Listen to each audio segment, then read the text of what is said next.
नमस्कार, बहुत स्वागत है आप सभी का। आपके साथ मैं हूं नलिनी पांडे और आज हमारे बहुत ही ख़ास गेस्ट जिनका नाम है डॉक्टर नरेंद्र मल्होत्रा जी। बहुत बहुत स्वागत है आपका। नमस्कार, और नमस्कार। ख़ास बात देखिए ये है कि डॉक्टर साहब की फैमिली पूरे देश में दूसरी ऐसी फैमिली है जो कि 4 पीढ़ी से इस प्रोफेशन में है, गायनेकोलॉजिस्ट के प्रोफेशन में है। इसके बारे में ज़रा बताइए, इस जर्नी के बारे में। सो 4 जनरेशंस सिर्फ स्त्री रोग विशेषज्ञ, ये एक बहुत रेयर सी चीज़ है। एक ही शायद और फैमिली है बॉम्बे में, डॉक्टर पुरंदरे फैमिली। मेरे ग्रैंडफादर सर्जन थे, बट जब राजस्थान सर्विसेज से रिटायर हुए तो प्राइवेट नर्सिंग होम खोला, तो gynaecology was the in thing. Then my mother from Bombay joined him in Bharatpur first 2 years 1957. फिर आगरा में 1959 में पहला उत्तर प्रदेश का private nursing and maternity home okay. Only for women, तो ये इन लोगों ने खोला। फिर ऑब्वियसली सीइंग देम मैं गायनेक्स में लिया, फिर डॉक्टर जयदीप से मिला, मेरी वाइफ से। वो उनको फोर्स किया कि तुम भी गायनी करो, फोर्स किया। ओके। क्योंकि लव मैरिज थी। या तो क्योंकि आगे काम ही यही था जो देख के बच्चों ने अपने आप चूज किया। So my daughter is a gynaecologist, leading gynaecologist. Son is in IVF specialist, embryology lab का गायनिक देखते हैं वो भी। सर, So एक that- इंटरेस्टिंग बात पता चली है मुझे कि फॉक्सी एसोसिएशन में जब आप एक भाषण दे रहे थे, जब काउंसलिंग कर रहे थे, तो उस दौरान आपने नारा दिया था, एक स्लोगन तैयार किया था, बेटी बचाओ बेटी पढ़ाओ, इन 2008। इसके बारे में ज़रा बताएं। सो हमारी ऑर्गेनाइजेशन जो है स्त्री रोग विशेषज्ञ, उसका नाम है FOGSI, federation of obstetric gynaec societies of India. इसमें 247 शहरों में इसकी ब्रांचेज हैं और 40,000 से ऊपर मेंबर्स हैं पूरे जिसके आप इंडिया। प्रेसिडेंट भी हैं। मैं प्रेसिडेंट 2008 में था, ओके। और मेरी वाइफ 2018 में थी। ओके। सो जब भी प्रेसिडेंट एक टेक ओवर करता है, एक वो नारा देता है अपने मेंबर्स को कि क्या करना है हमने, क्या। सो मैं क्योंकि बहुत अल्ट्रासाउंड में काम करता था, लोगों ने सोचा ये कोई साइंटिफिक नारा देंगे, but that time I thought कि सोशल इंडिया को सोशल ऑब्स्टेटिक्स की ज़्यादा ज़रूरत है। गांव तो चलो, गांव चलें और बेटी बचाओ बेटी पढ़ाओ, ये हमने नारा दिया। और इसको तक हमने भारत जागृति यात्रा करी। सारे 30,000 लोग गायनिक्स जुड़े, घर गांव में गए जितने जा सके, एक महीने में पूरे कन्याकुमारी से श्रीनगर, और एंड दिल्ली में 1 अक्टूबर। और प्रतिभा पाटिल जी ने हमें इनवाइट किया और ऑनर किया हमारी टीम को कि ये इतना अच्छा नारा दिया आपने, और ये किया। तो ये नारा हमारा है। हम बड़े गर्व से कहते हैं कि हमारे सरकार ने इसको लिया अपना नारे की तरह, और आज पूरी स्थिति इसकी वजह से चेंज हुई है गर्ल्स एम्पावरमेंट तो की। देखिए, भारत सरकार का जो सबसे बड़ा नारा है, बेटी बचाओ बेटी पढ़ाओ, ये डॉक्टर नरेंद्र मल्होत्रा जी की तरफ से आती है। ये बहुत बड़ी बात है इस वक्त। चलिए अब शुरुआत करते हैं और टेस्ट ट्यूब बेबी की बात करते हैं। आजकल ये टैबू क्यों हो जाता है फैमिलीज़ के लिए? ये एक्सेप्ट क्यों नहीं कर पाती है फैमिली, और क्यों इसके बारे में इतनी चर्चा है टेस्ट ट्यूब बेबी की? सो अब ये थोड़ा सा कम हो गई है जो taboo, but still it is a taboo. अभी भी बहुत सारे पढ़े लिखे लोग भी कहते हैं कि ये किसी को मत बताना हमारा टेस्ट ट्यूब बेबी है। हाँ। या हमने आपसे टेस्ट ट्यूब बेबी तो करा लिया, डिलीवरी हम कहीं और करेंगे, क्योंकि लोग देख लेंगे कि भाई ये टेस्ट ट्यूब बेबी का। सो जो हमारी महिलाओं की जो प्रॉब्लम है कि भाई शादी हो और एक साल में बच्चा हो जाए, और फिर बच्चा नहीं हो रहा है, तुमको ये नहीं हो रहा है, फिर वो ताने पड़ते थे, ये पढ़ते थे। सो उसमें जो जिनको जेन्युइन प्रॉब्लम है, महिलाओं को एग्स नहीं बन रहे हैं, एंडोमेट्रियोसिस है, पॉलीसिस्टिक ओवरी है, ट्यूब बंद है, फाइब्रॉयड है, पुरुषों में शुक्राणु कम है, एब्सेंट है, तो इन लोगों को टेस्ट ट्यूब बेबी की ज़रूरत है। सो ये लोग आते थे, चोरी छुपी करके आते थे, टेस्ट ट्यूब बेबी करके चले जाते थे। कई कई लोग तो 9 महीना उस शहर में रहते थे, अच्छा। क्योंकि सरोगेट मदर में किया है, तो ये ना पता लगे कि हाँ। सो ये टैबू दूर हो रहा है, बट अभी भी है, तो लोगों को समझना है कि टेस्ट ट्यूब बेबी। और दूसरा ये था कि किसका शुक्राणु होगा, किसका बच्चा होगा, तो ये सब हमें वहम दूर करने कि आप ही का बच्चा है, आप ही उसी पुरुष के शुक्राणु हैं, उसी महिला के अंडे हैं, आप ही के गर्भ में वो बच्चा पलेगा, 9 महीने आप ही के गर्भ से निकलेगा, 100% जेनेटिक आपका बच्चा, अनलेस कोई प्रॉब्लम है जहाँ डोनर की ज़रूरत है। सो ये इसलिए टैबू था कि लोग सोचते थे किसी का भी डाल देंगे। स्पर्म डोनर भी आजकल बहुत आम है। स्पर्म डोनर बहुत कम है, 50% और जो बांझपन है पुरुषों की वजह से, और उसमें 0 स्पर्म वाले पुरुष 100 में से 5 या 6 हैं जिनको स्पर्म डोनर की ज़रूरत। तो स्पर्म बैंकिंग बहुत शुरू से अलाउड है। अच्छी बैंकिंग होती है, उस पुरुष का टेस्ट होता है, जेनेटिकली मैच करते हैं उसका हाइट वाइट सब, और फिर वो स्पर्म यूज़ करते हैं। डॉक्टर साहब उसकी भी बात करेंगे हम कि जो क्वालिटी ऑफ स्पर्म है जो ख़राब होती जा रही है आजकल की जनरेशन के मर्दों में, क्योंकि lifestyle, smoking and everything. But अब अगर हम उत्तर प्रदेश के पहले टेस्ट ट्यूब बेबी की बात करें, वो सेंटर आपने शुरू किया है, और कैसा एक्सपीरियंस था, कैसा अनुभव था, इनफैक्ट आपको रिस्पॉन्स कैसा मिल रहा था लोगों से, इसके बारे में बताएं। पहला टेस्ट ट्यूब बेबी हमारा सेंटर 1996 में ओपन हुआ था। मैं doctor Jaydeep, my wife, went for training in Germany. इतने पैसे नहीं थे कि दोनों जा सकते थे, और मैं बॉम्बे में ट्रेनिंग ली, और हम लोग ने मिलके एक छोटे से शहर आगरा में ये शुरू करा। शायद इंडिया का 10वां या 12वां सेंटर होगा वो। पहले बॉम्बे में होता था और बहुत महंगा होता था, और एक टेस्ट ट्यूब बेबी सेंटर बनाने में बहुत खर्चा होता था। क्योंकि वो उसका पानी स्पेशल, उसकी सफाई स्पेशल, उसकी दवाइयाँ, अभी तक भी उसकी जो सुई हुई नीडल यूज़ करते हैं वो इम्पोर्टेड है। अच्छा। तो 200% ड्यूटी है, इसलिए महंगा है। इंजेक्शन उसके इम्पोर्टेड हैं, अब इंडिया में बनने लग गए हैं, अब मेक इन इंडिया जो आ गया है उससे। पहले हमने सोचा कि कोई आएगा ही नहीं हमारे पास, आगरा में है। फिर ये एक कपल जो कि 35 साल की औरत थी, डायबिटिक थी, हस्बैंड 40 साल के थे, एक जूता व्यवसायी थे, दोनों अब नहीं हैं इस दुनिया में, बट वो बिना डरे आए, और पहले ट्राई में ही उनको प्रेगनेंसी ठहरी। और 1 अगस्त 1997 में उत्सव पैदा हुआ। उत्सव नाम रखा था हमने। तो हम लोग 1 अगस्त को उत्सव डे मनाते हैं। 27 जुलाई को दुनिया का पहला टेस्ट ट्यूब बेबी पैदा हुआ था, 42 साल पहले, लुई ब्राउन, इंग्लैंड में। तो वो जिन्होंने किया था उनसे भी हम लोग ने ट्रेनिंग ली हुई थी। अच्छा। बड़ा एक अच्छा हुआ, एक पैदा हुआ तो फिर एक बार न्यूज़ में आया कि उत्तर प्रदेश में पहला टेस्ट ट्यूब बेबी पैदा हो गया, पहला। फिर अपने आप पेशेंट वर्ड ऑफ माउथ। हम लोग ने कोई पब्लिसिटी नहीं करी, कोई किसी को डॉक्टरों के रेफरल वो सब नहीं करा, अपने आप ही मरीज, क्योंकि वो सक्सेसफुल रहा, इसलिए लोगों में भी जागरूकता बढ़ी और लोग कॉन्फिडेंटली उस चीज़ को एक्सेप्ट करने लग गए। बड़ी बात यह है कि सर, मेल गायनोकोलॉजिस्ट, ऊपर से आगरा, अलीगढ़, मुस्लिम आबादी, ये कितना ज़्यादा चैलेंजिंग हो जाता है ऐसे में आपके लिए, और क्या क्या चैलेंजेस आपने फेस किए हैं, लोगों की मेंटालिटी, लोगों की सोच कैसे बदली? सबसे ज़्यादा बड़ा चैलेंज तो मेरे लिए था जब मैंने MBBS में तो सारे लड़के लड़कियों को एक ही तरह से काम करना पड़ता है। सबको 20 डिलीवरी करनी पड़ती हैं, वो चाहे महिला चिल्लाए रोए। मेडिकल कॉलेज में है तो वो लड़के को खड़ा होना ही पड़ता था एक बच्चा डिलीवर करने के लिए, नहीं तो डिग्री नहीं मिलती। उसके बाद जब आप MD करते हैं, वो 3 साल सिर्फ वही सब्जेक्ट में, जो मैंने गायनेकोलॉजी चूज़ किया। पहले मैं सर्जरी चाहता था और सोचा कि सर्जरी और गायनेक का होगा, पर फिर हम दोनों ने डिसाइड किया, तब तक हमारी शादी हो चुकी थी, कि हम दोनों ही गायनेक करेंगे तो एक दूसरे को सपोर्ट कर पाएंगे। बहुत लोगों ने कहा कॉम्पिटिटर हो गए एक दूसरे के। हमने कहा हम कॉम्पिटिटर नहीं, हम कॉम्प्लीमेंट करेंगे एक दूसरे को, पार्टनर। हाँ पार्टनर। तो वो अगर वो सोच रहेगी, अगर पुरुष सोचेगा मैं सीनियर हूँ, मैं हेड हूँ, लड़कियों को नहीं, तो वो एक गलत हो जाता है। तो ये भी अभी मैं आजकल जो कपल्स हैं एक ही प्रोफेशन में जा रहे हैं, उनके लिए complement each other, don't compete with each other. वो बहुत। बात आती है Aligarh medical college. Aligarh medical college में तब हेड ऑफ डिपार्टमेंट थी डॉक्टर कुसुम सक्सेना। तो वो MBBS से ही मेरे को बहुत प्यार करती थी, तो उन्होंने कहा आओ तुम सब सिखाऊंगी। मैंने कहा मैडम कैसे करूँगा, यहाँ तो पर्दा बहुत है, लोग नहीं आएंगे, अलीगढ़ है। तो कहते थोड़ा सा डिफ़िकल्टी होगी। तो शुरू में बहुत जो मेरी सीनियर्स लेडीज़ थी, रजिस्ट्रार थी, मैं पहला पुरुष AMU से गायनिक MD करके निकला। मेरे बाद तो छड़ी लग गई, अब तो बहुत करते हैं। तो उसी साल में ही बहुत सारे 2-3 एडमिशन मिल गए। आपके लिए बहुत बड़ी अचीवमेंट है। हाँ, तो वो शुरू में बहुत ऑब्जेक्ट किया लोगों ने, बट अंदर ऑपरेशन में और बेहोशी में तो सीख ही गए थे। बाहर में जब आपको एक डॉक्टर की तरह व्यवहार करना है और एक मरीज को औरत की तरह नहीं देखना और उस नज़र से नहीं देखना है, तो आप देखिए, अगर फैमिलीज को भी ये समझना होगा। नहीं, अगर आई स्पेशलिस्ट है, वो आपकी औरत की आंख में इतनी पास जाके झांक के देखता है, वो ज़्यादा वो है कि आप गायनेक से डर रहे हो। एक डॉक्टर मुंह के अंदर झांक रहा है।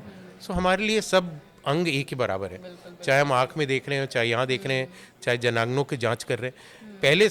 पहले दिन ही हमें सिखा दिया जाता है, जब हम मेडिकल कॉलेज घुसते हैं तो पहला पीरियड होता है, आप एक हॉल में जाते हैं, वहाँ 10-15 डेड बॉडीज़ पड़ी हैं, एक मेल एक फीमेल, आपको एक स्कैल्पल और वो दे दिया जाता है, इनका काट के देखिए। तो उसी दिन हमारा सारा शर्म हया सब खत्म हो जाती है, और हम एक पेशेंट को पेशेंट की तरह, औरत की तरह। अब वो बहुत लोगों ने पूछा भाई फीमेल, आप कुछ तो फीलिंग्स होती होंगी, गर्लफ्रेंड के साथ होती है, वो फीलिंग अलग हो जाती है। वो पर्सनल ये लाइफ, आपका काम है। हाँ ये काम, और पर्सनल लाइफ अलग है। चलिए। आप हैंड होल्डिंग, किसिंग वगैरह वो सब बाहर करिए, हाँ, पेशेंट के साथ आप पेशेंट। आपको ये उस वक्त लगता है कि ये बस ऑपरेशन सक्सेसफुल होना चाहिए। और ये मरीज बस मेरे से यही सेटिस्फाइड feeling है। जाना चाहिए। हाँ, सो मरीज को अगर मैं सेटिस्फाई कर सकता हूँ उसमें, चाहे उसकी पीरियड्स की प्रॉब्लम हो, चाहे बच्चा नहीं होने की प्रॉब्लम हो, फिर एक गायनेकोलॉजिस्ट के साथ जब खुल जाती है मरीज तो अपनी फैमिली प्रॉब्लम्स भी सॉल्व करते हैं, सेक्सुअल प्रॉब्लम्स की बात करते हैं, हस्बैंड से की प्रॉब्लम की बात करते हैं, तो फिर आप एक गायनेकोलॉजिस्ट बहुत यूनिक डॉक्टर होता है। एक तो हम दो पेशेंट देख रहे हैं, पेशेंट को और उसके अंदर गर्भ को, फिर हम उसकी फैमिली फिजिशियन भी बन जाते हैं, उसके काउंसलर बन जाते हैं, फ्रेंड बन उसके जाते हैं, साथ। तो बहुत मज़ेदार ब्रांच है, थोड़ी मेहनत करनी पड़ती है, बट अब बहुत सारे मेल्स उसमें हैं। तो सर अगर आजकल के जनरेशन की बात करें, पहले तो कहा जाता था जल्दी शादी करो, बच्चे आसानी से हो जाएंगे। आजकल बहुत डिफिकल्ट हो रहा है। अब अगर मैं अपनी बात करूं, 30 साल के ऊपर क्यों मुश्किल हो जाता है बच्चे पैदा करना। उसके बाद हम बात करेंगे एग फ्रीजिंग क्यों इतना पॉपुलर हो रहा है। तो ज़रा ये बताएं, आजकल के जनरेशन में बच्चे पैदा करना इतना डिफिकल्ट क्यों हो रहा है। ये हम लोगों का तो अभी भी ये है कि आपको 25 साल पे शादी कर लेनी चाहिए और पहला बच्चा 30 से पहले हो जाना चाहिए। अच्छा। कैरियर को आप थोड़ा सा ब्रेक दे दीजिए, वापस कैरियर में आ जाओगे आप उतनी। अगर सिर्फ कैरियर सोचते रहोगे तो एक विमेन का बायोलॉजिकल क्लॉक होता है, पुरुषों में नहीं है। पुरुषों में शुक्राणु 70 साल तक बनते रहेंगे। सो पुरुष एक तरह से लकी या अनलकी है, वॉटेवर। विमेन का बायोलॉजिकल क्लॉक है, उसकी ओवरी में गॉड ने फिक्स नंबर ऑफ एग्स दिए, अच्छा। 40,000 एग्स हैं। एक बार हर पीरियड के साथ एक एग रिलीज होता है, 40 डेड हो जाते हैं। सो 35 पे ये बिल्कुल लो लेवल पे आ जाएंगे और 40 पे ख़त्म हो जाएंगे। अच्छा। और जो 40 पे एग बनता है वो आपके जब भ्रूण थी महिला तब का होता है, तो वो जेनेटिकली बहुत वीक एग होता है।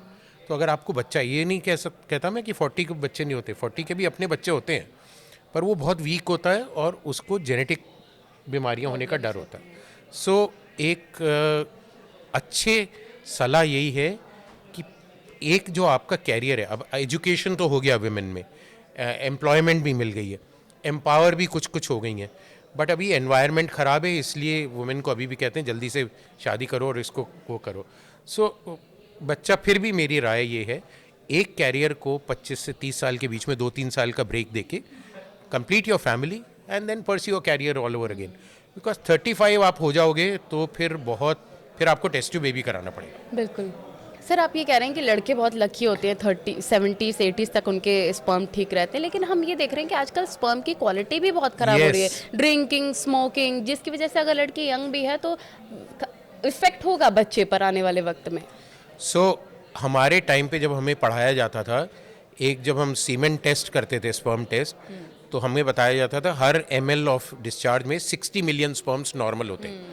फिर जब हम पास आउट हुए 1986 में, तब वो फिगर WHO ने कर दिया कि 40 मिलियन ही नॉर्मल है। फिर 10 साल बाद उन्होंने कहा नहीं, 20 मिलियन ही नॉर्मल है। आज की तारीख में 15 मिलियन से ज़्यादा स्पर्म काउंट मिल ही नहीं रहा है, बहुत बहुत कम में है। सो ये लाइफस्टाइल ख़राब हुई है, खान पीन ख़राब हुआ है, फर्टिलाइज़र यूज़, दवाइयाँ यूज़, रिक्रिएशनल ड्रग्स, चरस गांजा पीते हैं, सिगरेट बहुत पीते हैं। आप सिगरेट नहीं भी पी रहे हैं तो आपके बगल वाला अगर पी रहा है, तो अगर वो एक सिगरेट पीता है तो आधी आप पी रहे हैं। Passive smoking, yes. Passive smoking, Is also smog, आज आप दिल्ली में देखिए कितना स्मॉग हो रहा है, वो आप जा रहा है। तो इससे स्पर्म काउंट बहुत इफेक्ट हुआ है। और फिर मोटापा, इंडिया में, India fat India, thin fat Indian है, तो हमारे थिन फैट इंडियंस में भी अगर आप मोटा हैं तो आपके बच्चे को इफेक्ट होगी, और वो 2 जनरेशन आगे तक जाती इफेक्ट, उसके बच्चे भी खराब पैदा होंगे, चाहे वो स्मोक नहीं भी करे, पर 2 जनरेशनल इफेक्ट है। So it is quite sir bad. इसीलिए सबसे पहले आपको अपने आप को डिटॉक्स करना है, हेल्दी रहना है, उसके बाद ही आप प्लानिंग करें, फैमिली प्लानिंग। सर अगर हम बात करें लड़कियों की, तो आजकल के जनरेशन में लड़कियां इतनी ज़्यादा करियर ओरिएंटेड हैं। हम एक्ट्रेसेस की बात करें, बड़ी बड़ी जो एक्ट्रेसेस हैं आजकल अपना एग फ्रीज करवा रही हैं, उसके पीछे की वजह और एग फ्रीजिंग क्या होता है, कितना सक्सेसफुल होता है, ये बताएं। सो एग फ्रीजिंग और पुरुषों में स्पर्म फ्रीजिंग। स्पर्म फ्रीजिंग बहुत आसान है, डिस्चार्ज में निकलता है, आराम से उसको फ्रीज कर दो, 20 साल तक, 30 साल तक वो जिंदा रहेंगे स्पर्म्स। जो स्पर्म डोनर्स करते हैं, स्पर्म डोनर्स, वो अलाउड है, बहुत सालों से अलाउड है। कुछ लीगल उसमें फॉर्मेलिटीज टेस्टिंग की है, वो करनी होती हैं। नए लॉ से एक बार ही आप कर सकते हैं स्पर्म डोनेशन, वो अब न्यू लॉ जो आया। महिलाओं के साथ जैसे कि मैंने आपको बताया 35 के आपके एग्स बहुत ख़राब हो जाएंगे। तो अगर आपने 30 से पहले शादी नहीं करनी है और 35 से पहले बच्चा नहीं करना है, सो हमारी सलाह है कि आप अपने एग्स को कम से कम 20-25 एग्स निकाल के उनको फ्रीज़ करा लीजिए। बहुत ज़्यादा महंगा नहीं है, looking at your career graph. और जब भी आप प्रेगनेंसी ट्राई करोगे आपका अपना जेनेटिक बच्चा मिलेगा और पर यंग 30 तक, 30 उम्र, 30। 30 तक अच्छे मिलेंगे, पर 35 तक भी आप कर सकते हो, अच्छा अच्छा। एग फ्रीज कर सकते हो 35 तक भी। उसके बाद एग्स नहीं मिलेंगे, उसके बाद फ्रीजिंग, उसके बाद आपको डोनर एग लेना पड़ेगा। तो एग बैंक से एग लेना पड़ेगा किसी और का, जो आपके हस्बैंड के स्पर्म से। और अगर दूसरी बात यह है कि अगर आपकी शादी तो जल्दी हो गई पर दोनों प्लान नहीं कर रहे हो, सो एम्ब्रियो फ्रीज कर सकते हैं, वो ईजियर है।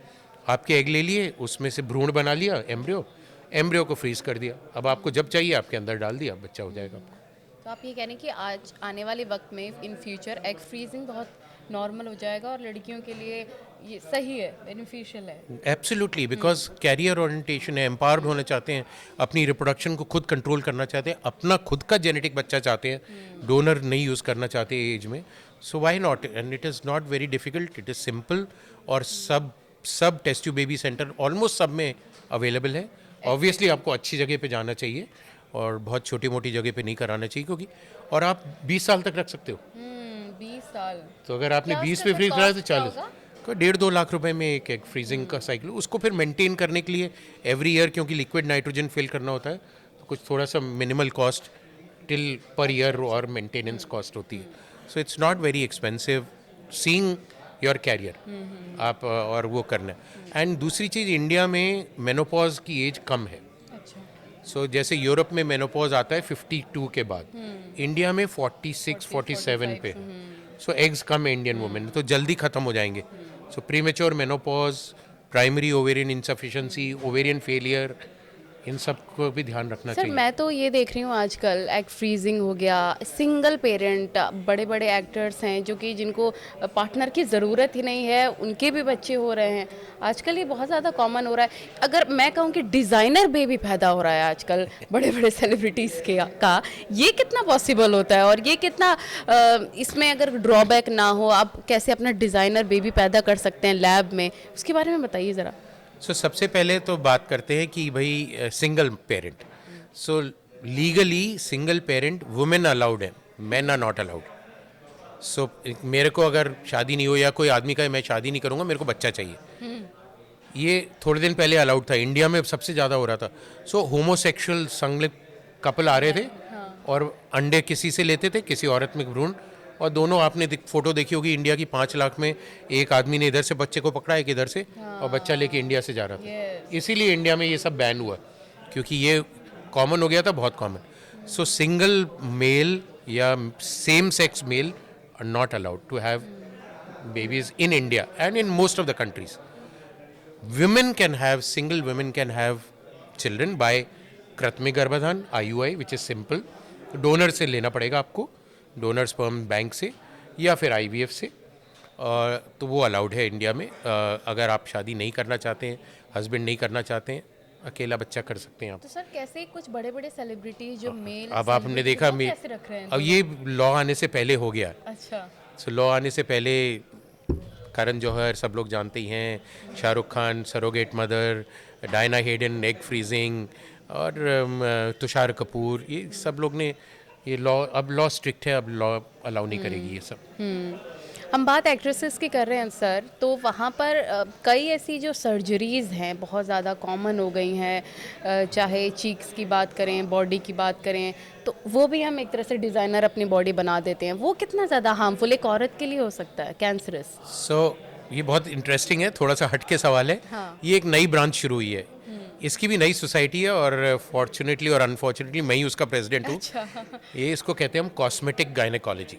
ओके। सो आप फेस पे तो कराते हैं, रोज फेशियल कराते हैं, फेस पे लेज़र कराते हैं, नाक लंबी हो तो छोटी कराते हैं, नोज़ जॉब के हैं, ब्रेस्ट बहुत बड़े हैं तो ब्रेस्ट को छोटा कराते हैं, ब्रेस्ट छोटे हैं तो बड़ा कराते हैं, लिप्स को आप वो सब फेस लिफ्ट कराते हैं, थ्रेड्स डलवाते हैं, हाइलुरोनिक एसिड फिलर्स डालते हैं, ये सब लाइन, ये सब हटा सकते हैं। ये ब्यूटी क्लिनिक का काम होता था, अब प्लीज़ ये डॉक्टर का काम है, और अगर आपका गायनेकोलॉजिस्ट इन सब में एक्सपर्ट है तो उसी के पास जाइए।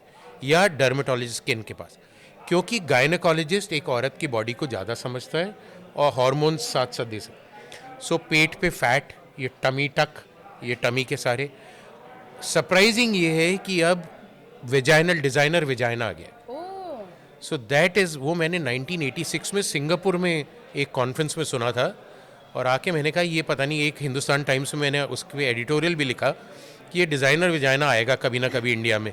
फिर मैं भूल गया क्योंकि डिलीवरीज और आईवीएफ में बिजी हो गए। अभी 3-4 साल से इसकी डिमांड बहुत हो रही है। इसमें क्या है, कुछ जनांगनों में अगर शेप में गड़बड़ है, वैसे तो हम इन लोग को एक वो दिखाते हैं ग्रेट वेजाइनल वॉल है, 100 तरह की शेप्स हमारे पास हैं, ये इनमें हो तो आप नॉर्मल हो दैट इज नॉर्मल। और कट वट नहीं कराना चाहिए, लेज़र नहीं कराना चाहिए। पर लेज़र सब लोग करा रहे हैं, ओपनली आ रहे हैं, फैट रिड्यूस करा रहे हैं लोकल एरिया का, क्योंकि जो रैंप पे वॉक करती हैं मॉडल्स हैं, उनको चाहिए कि बारबी लुक होए। बारबी डॉल आप देख रहे हैं बिल्कुल फ्लैट है नीचे जनांगनों की जगह पे, सो फ्लैटनेस दिखनी चाहिए, क्योंकि सी थ्रू क्लोथ्स पहन रही हैं तो उनको वेजाइनल लिप्स नहीं दिखने चाहिए ज़्यादा कपड़ों में से, बिल्कुल फ्लैट। तो Barbie look is also very popular now. It's a cosmetic surgery, थोड़ी बहुत डेंजरस नहीं है, but I don't know whether we should do it और नॉट डू। बट अगर वुमेन डिमांड करती है, हम कह रहे हैं वुमेन एम्पावर्ड है, आपको जो चाहिए हम देने को तैयार है, अगर आपको हार्म नहीं कर रही, नुकसान नहीं कर रही, तो उसको उसका गायनिक पे कोई असर पड़ता है क्या? गायनिक क्योंकि हर महीने उसके लिए कुछ मेडिकेशंस होती होंगी, इंजेक्शंस नहीं, होते होंगे। एक बार सर्जरी कर दी तो कुछ नहीं है। पर अगर लेज़र या एनर्जी बेस्ड डिवाइसेस या हीट से हम रिड्यूस कर रहे हैं या पॉलिश कर रहे हैं या कलर चेंज कर रहे हैं या हेयर रिमूवल कर रहे हैं, तो उनमें थोड़ा थोड़ा बार बार करना पड़ता है। पर कोई ऐसी डेंजरस वो नहीं है, कोई साइड इफ़ेक्ट नहीं है, अनलेस आप कुछ बहुत सारी मेडिसिन वगैरह यूज। और ये जो है ना, 16th सेंचुरी में इंडिया में रति रहस्य का फेज 13 या 14 या 3 और 4 है, उसमें डिस्क्राइब्ड है। अच्छा, और सुश्रुत ने पहली कॉस्मेटिक गायनिक सर्जरी करी थी। उसके वेजाइना के लिप्स इतने ज़्यादा थे कि वो इंटरकोर्स नहीं हो पाता था, तो उसने वो काट के उसको सही किए जिससे ओपन रास्ता ओपन हो जाए। ये भी होता सो ये इंडिया से ही शुरू हुआ है और इंडिया में वापस आ रहा है अब, और बहुत बहुत डिमांड में है, बट सीक्रेटिव है। अगेन इसमें रेफरल नहीं मिलेगा, कोई करा के जाएगा तो ये नहीं करा उस डॉक्टर के पास मैंने कराया टेस्ट बेबी, और उसमें तो कह देगा मेरे को इस डॉक्टर ने बच्चा दिया, इसने वो दिया। तो but this is a new branch and women empowerment. अगर महिला को कुछ चाहिए वो अपनी, क्योंकि डिप्रेशन होता है, सेल्फ कॉन्फिडेंस ख़त्म हो जाता है, अब वो फैट है नहीं रिड्यूस कर पा रही है, तो अगर माइनर सर्जरी से रिड्यूस कर पाएंगे और उससे उसका एकदम कॉन्फिडेंस डेवलप हो जाएगा, उसके हस्बैंड उसको लाइक करने लगेगा, फैमिली में उसको प्रेज करने लगेगी, यू आर ब्यूटीफुल, यू। सो कितना उसका उनको दिक्कत नहीं होगी career. So why not, I mean why not, अगर हार्म नहीं कर रहे। तो सर, अगर हम फ्यूचर की और वुमेन एम्पावरमेट की बात कर ही रहे हैं, तो आजकल तो लैब्स में आप बता रहे थे कि बेबीज तैयार हो जाएंगे जैसा आपको चाहिए, ब्लू आइज चाहिए, फेयर कलर चाहिए, तो हम आने वाले वक्त में फ्यूचर में बना सकते हैं बेबी लैब में जैसा हमें चाहिए, उसके बारे में ज़रा बताएं। सो एक जब हम टेस्ट ट्यूब बेबी करते हैं तो हमारे अंदर क्रोमोसोम्स होते हैं जेनेटिक, तो 22 ऑटोसोमल और एक सेक्स क्रोमोसोमल, और हम लोग ये क्रोमोसोम से 22 पेयर 22 बनते हैं, 1 2 3 4। हर क्रोमोसोम का अलग काम होता है, कोई डायबिटीज़ के लिए होता है, कोई शुगर के लिए होता है, कोई नीले आँखों का होता है, कोई बाल का होता है, कोई लंबी चौड़ी हेल्थ का होता है। सो इन क्रोमोसोम्स पे अब ऐसी टेक्निक आ गई है, जब भ्रूण बनता है लैब में तो उसमें भ्रूण में छेद करके वो क्रोमोसोम को हम एक वायरस के दौरान घुसा देते हैं और उन क्रोमोसोम को बदल देते हैं। सो ये सक्सेसफुल हो गया है। अभी टेक्निकली अलाउड नहीं है टू मैनिपुलेट क्रोमोसोम्स, क्योंकि पता नहीं आगे जाके ये क्या कर देगा, और but it is possible to give you disease free baby जिसमें कोई बीमारी नहीं होगी एडल्टहुड तक, और ब्लू आइड बेबी और अ वेरी स्ट्रॉन्ग हेल्दी। आपने स्पोर्ट्समैन चाहिए, स्पोर्ट्स में आपको ज़्यादा अकल वाला चाहिए, तो ब्रेन, कुछ जीन्स को हम चेंज कर सकते हैं, ये अभी आजकल पॉसिबल हो गया है। बिल्कुल, यानी कि जैसा आप चाहें बच्चा वैसा बना सकते हैं, डिज़ाइनर बेबी बना सकते हैं। और वुमेन्स के लिए, एक पार्टनर के लिए, एक फैमिली के लिए बहुत इंटरेस्टिंग। हालांकि कितना आप जो फैमिली वाले एक्सेप्ट करते हैं ये देखना काफ़ी ज़्यादा दिलचस्प होगा। सर, आपसे मैं ये जानना चाहूँगी डॉक्टर साहब कि एक जब कपल फैमिली प्लानिंग कर रहा होता है, कौन सा ऐसा टाइम होता है जब उसको सोचना चाहिए कि अब मुझे IVF के लिए ट्राई करना चाहिए, अब कुछ नहीं काम कर रहा? सो एक फैमिली प्लान करने के लिए 2 साल पहले से तो आपको अपने विटामिन्स और खान पीन पे ध्यान रखना चाहिए। सो प्री प्रेगनेंसी टेस्टिंग और प्री प्रेगनेंसी फोलिक एसिड खाना और हेल्थ अपनी लाइफस्टाइल ठीक करना बहुत ज़रूरी है। फिर आप अगर प्रेग्नेंट हो जाते हैं तो प्रेगनेंसी के दौरान, फिर पोस्ट प्रेगनेंसी, क्योंकि एक बच्चा जो भ्रूण पैदा होता है वो ये 1000 डेज में उसका सब डेवलपमेंट होता है। Pre pregnancy, pregnancy 9 months and 2 साल डिलीवरी के बाद। अब अगर आप एक कपल है, आप साथ रह रहे हैं, रेगुलर आपका सेक्सुअल कांटेक्ट हो रहा है, और अगर आप यंग हैं 30 से कम और 2 साल में आपको बच्चा नहीं ठहर रहा है, तो फिर आपको डॉक्टर से मिलना चाहिए और अपने पुरुष को महिला को दोनों को टेस्ट कराना। पुरुषों में शुक्राणु इजी टेस्ट है, महिलाओं में ट्यूब टेस्ट, ओवरी एग्स का टेस्ट और एक यूट्रस और पेल्विक अल्ट्रासाउंड, ये कराना बहुत ज़रूरी है, क्योंकि यही 3 मेन कारण हैं। पर दोनों में ज़्यादातर महिलाओं के सब लोग टेस्ट कराते हैं।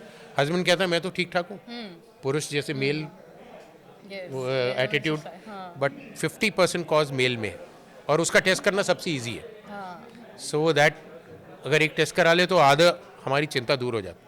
तो 2 साल तक अगर नहीं कंसीव कर रहे हैं तो फिर आपको कुछ या तो लैप्रोस्कोपी की ज़रूरत है अगर फाइब्रॉइड और या आप एंडोमेट्रियोसिस है, या आपको आईयूआई कृत्रिम गर्भाधान की ज़रूरत है, या अगर बहुत ज़्यादा ट्यूब खराब है तो आपको टेस्ट ट्यूब बेबी की ज़रूरत है। तो 2 साल में डिसाइड हो जाना चाहिए।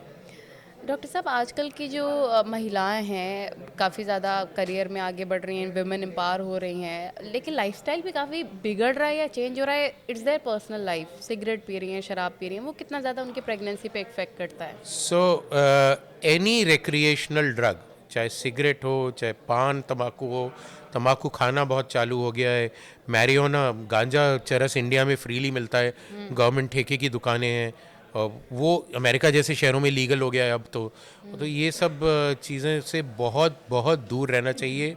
फास्ट फूड से बहुत दूर रहना चाहिए। ग्रीन वेजिटेबल्स, हेल्दी लाइफस्टाइल, सुबह जल्दी उठें, योगा करें, मेडिटेट करें, टाइम पे सोएं, early to bed early to rise वाला। अभी क्या है ना, लोग रात को 2 बजे से पहले सोते नहीं हैं, 12 बजे से पहले उठते नहीं हैं, most of the life. So sunrise तो किसी ने देखा ही नहीं है आजकल के बच्चों ने। तो वो लाइफस्टाइल को वापस लाना पड़ेगा आपको, अगर आपको सब हेल्दी बच्चा चाहिए तो। क्योंकि उससे फिर हार्मोनल इम्बैलेंस होते हैं और बच्चे में काफ़ी दिक्कत आती है बिल्कुल, बहुत प्रेगनेंसी में। बहुत, क्योंकि आपकी बॉडी एक रात में कौन से हार्मोन बनेंगे, दिन में कौन से हार्मोन बनेंगे, वो आपकी बॉडी को रेगुलेट करते हैं, आपके पीनियल ग्लैंड, मेलेटोनिन। सो अगर वो नहीं करेंगे आप तो फिर प्रॉब्लम होएगी बहुत ज़्यादा। सर, आपने एक किस्सा बताया था कि आजकल हम देख रहे हैं कि इंसान कुछ भी कर सकता है लेबॉर्ट्री में। एक हाथी का, एक मच्छर का डीएनए पाया गया, एक मच्छर में हाथी का। उसके बारे में ज़रा बताएं, आजकल जो ह्यूमन माइंड है कैसे कैसे एक्सपेरिमेंट कर रहा है लैब में। सो क्लोनिंग का जो है चालू हुआ था। डॉली एक भेड़ थी जो इंग्लैंड में जॉन विल्मेट ने डॉली का एक स्किन का वो बाल लिया और उससे उसने पूरी हूबहू कॉपी, फोटोकॉपी डॉली की बना दी। अच्छा। तो फर्स्ट अभी इंडिया में कश्मीर में पश्मीना गोट की बनाई है, तो पश्मीना शॉल इजी की भाई पश्मीना गोट बना देंगे तो 1 से 10 बना देंगे, उनका बच्चे करने की ज़रूरत ही नहीं है। सो ये क्लोनिंग है। अब ये क्लोनिंग एनिमल्स में तो अलाउ हो गई for scientific reason, and human beings में अभी अलाउड नहीं है, क्योंकि आप कितने महात्मा गांधी बनाना चाहते हैं, कितने आप एक ड्रॉप ब्लड से उसी को हूबहू कॉपी कर सकते हैं आप। सो सेकंड कज़न एक नॉवल है, उसमें एक पुरुष के 8 क्लोन कर दिए बच्चे। अच्छा। और 8 को अलग अलग घरों में डाल दिया, एक चोर के घर में, एक बिजनेसमैन के घर में। तो ये देखा गया अगर आप हूबहू जेनेटिक मेरे जैसा भी बनाए, पर वो मेरे जैसा नहीं रहेगा, वो एनवायरनमेंट एपीजेनेटिक्स। तो चोर का बच्चा चोर ही बना, जबकि उसके जीन्स उसके माँ बाप के थे। सो ये खतरनाक एक्सपेरिमेंट है बहुत, पर ये पॉसिबल है। अब जैसे कि मैमथ एलिफेंट, जो कि बहुत बड़ा एलिफेंट, और डायनासोर, इनकी जीन्स मच्छरों के खून में पाई गई हैं। उसमें मच्छर ने काटा होगा, वो एक ड्रॉप है, अलास्का में बर्फ़ में वो था, बर्फ़ की खुदाई हुई तो वो मच्छर मिल गया। अब उसमें देखा कि ये तो मैमथ की जीन्स। अब उससे कोशिश कर रहे हैं वो हाथी को फिर से बनाना, फिर तो डायनासोर भी आ सकते। डायनासोर को बनाने की कोशिश चल रही है। अच्छा। तो एक एनिमल की एक ड्रॉप ब्लड से ही आप पूरा बना पाओगे। डॉक्टर साहब, आप this is ridiculous, I mean very scary. हाँ, यस। इन्वायरमेंट के लिए भी बहुत ज़्यादा इम्बैलेंस हो जाएगा। आप बता रहे थे कि आजकल आर्टिफिशियल वोम भी बनना Yeah. स्टार्ट हो जाएगा, लैब में वोम होगा और दूसरे किसी एनिमल का भी यूज़ हो सकता है। सो हम जो कहते थे गाँव हमारी माता है, तो हो सकता है कि ह्यूमन Actual बींग्स में भी गाय माता हो के जाए। गर्भ में पैदा हुए, हो सकता है, ये मैं कह नहीं रहा हूँ कि होएगा, बट जिन लोगों के यूट्रस में प्रॉब्लम है उनको आज सरोगेट लेना पड़ता है, सरोगेट। तो सरोगेट के भी लॉज आ गए, या उनको यूट्रस ट्रांसप्लांट कराना पड़ता है, जो कि बहुत महंगा ऑपरेशन और बहुत मुश्किल है। पर India is leading in that. India में 8 यूट्रस ट्रांसप्लांट बेबीज पैदा हो गए। सरोगेट तो बहुत हैं, क्योंकि ये अहमदाबाद के पास वो गांव में जो पूरा सरोगेट विलेज कहलाता था, तो सरोगेट मदर तो ठीक ठाक है। पर अब सरोगेट, क्योंकि कौन, अगर मैं आपसे कहूँ कि मेरा बच्चा आप 9 महीने पालेंगी, पेट में नहीं पालेंगे, और गवर्नमेंट ने मना कर दिया कि पैसे नहीं दे सकते, तो फ्री में तो कोई भी नहीं पालेगा। वो अपनी बॉडी खराब हाँ, क्यों करेगा, और क्यों रिस्क लेगा, प्रेगनेंसी के रिस्क अलग होते हैं। सो आर्टिफिशियल वूम साइंटिस्ट स्टडीज है, तो बल्गेरिया, जापानीज़ और 3 साइंटिस्ट ने मिलके ये बना लिया है, और हम उम्मीद कर रहे हैं 2050 या 60 में पहला आर्टिफिशियल वूम में बच्चा, एक प्लास्टिक का वो बन होगा, उसमें आपका बच्चा होगा, आप देख सकते हो क्या खिलाना है, उससे बात कर सकते हो, आप इशारे कर सकते हो, म्यूज़िक सुना सकते हो। अभी भी गर्भ संवाद और गर्भ संस्कार है, महाभारत का टाइम वापस आ रहा है। एक घड़े में कौरव बने थे, सूर्य की किरण से वो बने थे, तो ये सब चीज़ें वापस आ रही हैं। आप तो ये भी बता रहे थे डॉक्टर साहब कि अब तो पुरुषों की ज़रूरत ही नहीं पड़ेगी रिप्रोडक्शन के लिए, Obviously. स्किन से ही बना सकते हैं बेबीज। उसके सो बारे में बताएं। बी वेयर, ये पुरुषों के लिए एक बैड न्यूज़ है। एक तो क्योंकि टेस्ट ट्यूब बेबी और ये सब इतना आ गया है, तो सेक्स की ज़रूरत नहीं पड़ेगी बच्चा पैदा करने की। मैं ही नहीं कह रहा, नहीं करो। जी जी जी जी। रिक्रिएशनल हो जाएगा, नॉट फॉर रिप्रोडक्शन, जो कि रिप्रोडक्शन के लिए भगवान ने शायद बनाया था ओनली। सो एक स्किन सेल से स्टेम सेल्स को में चेंज करके, और उसी से आपका स्पर्म और oocyte बनाया जा सकता है, भ्रूण बना सकते हैं। और एक औरत की ज़रूरत पड़ेगी, क्योंकि औरत का अंडा चाहिए, खाली खोल चाहिए, उसका जेनेटिक निकाल देंगे, ये वाला जेनेटिक उसमें डाल के भ्रूण बना के, औरत के गर्भ की ज़रूरत, औरतों की, और women will be always required, male might not be required for reproduction, not for other things। खाना बना काम वाम करने के लिए तो आदमी चाहिए ही है। ये आप इसलिए कह रहे हैं क्योंकि आप खुद एक पुरुष है, वो भी गायनोकोलॉजिस्ट है। तो वुमेन्स के लिए और आदमियों के लिए सोचने वाली बात है कि स्किन से ही बच्चे पैदा हो सकते हैं, क्योंकि वक्त का तगाजा है। डॉक्टर साहब, एक लास्ट मैसेज आप क्या देना चाहेंगे कपल्स को जो बेबी ट्राई कर रहे हैं, फैमिली प्लानिंग कर रहे हैं, नहीं हो पा रहा है, या फिर आने वाले वक्त में एग फ्रीजिंग भी करा सकते हैं जो लोग बहुत बाद में प्लान करना चाहते हैं, तो एक आखिरी मैसेज क्या देना चाहेंगे? सो मेरा पहला मैसेज तो ये है कि भाई जल्दी शादी करो और जल्दी बच्चा करो, पुराने ज़माने का फॉलो करो प्लीज़, और कैरियर तो बन जाएगा कभी भी। अब आई नो एजुकेशन आ गया है, एम्पावरमेंट आ गई है, बट ये वाला पार्ट एक कंपार्टमेंट, एंड अनफॉर्चुनेटली विमेन को ही रखना पड़ेगा, क्योंकि पुरुष के गर्भ में बच्चा हो नहीं सकता, पुरुष में है नहीं। So women have to enjoy that fun और whatever, so that 2-3 years of your career life just take out and plan a child early on time. If by chance you are not going to do, या नहीं कर सकते, या नहीं करना है, या बिल्कुल माइंड पहले टॉप जनरल मैनेजर बनना है, तो आप अपना एग्स फ्रीज करिए 32-33 से पहले। फिर आप जब मर्जी शादी करिए, और आपके हमारे पास एग्स हैं, जब भी आपको बच्चा चाहिए होगा आपका बच्चा, नहीं तो आप फिर डोनर साइकिल, फिर आप कैरियर के तो टॉप पे पहुंच गए, फिर आपको याद आएगा अरे यार मेरे को तो बच्चा ही नहीं हुआ, सबके पास तो बच्चे घूम रहे हैं, मम्मी डैडी कर रहे हैं, तो फिर तब Artificial तब बच्चा बहुत करना मुश्किल होगा। पड़ेगा। तब एग बैंक से लेना पड़ेगा, हस्बैंड का स्पर्म बैंक से लेना पड़ेगा, बार बार डॉक्टरों के चक्कर लगाने पड़ेंगे, IVF क्लिनिक्स में जाना पड़ेगा, और खर्चा भी होएगा बहुत ज़्यादा। So early marriage, early childhood, not early, legally allowed वाले, and then plan your career. Start करिए कैरियर, थोड़ा सा ब्रेक ले लीजिए, और अपनी फैमिली कंप्लीट करके फिर you can go up to any height. तभी आप एंजॉय भी कर सकते हैं अपने बच्चों के साथ अपनी लाइफ को। बहुत बहुत शुक्रिया डॉक्टर साहब जुड़ने के लिए, बातचीत करने के लिए। वक्त पर शादी करें, वक्त पर बच्चे करें, और आर्टिफिशियल बेबीज़ को अवॉइड करें, ज़्यादा से ज़्यादा नेचुरली बेबीज़ हो जाएं तो ज़्यादा बेटर रहेगा। पूरी इन्फॉर्मेशन आपने हमें दी, जनता को जानकारी देने के लिए भी आपका बहुत बहुत शुक्रिया। आप कुछ कहना चाह रहे थे? नहीं, थैंक यू वेरी मच बस। Thank you.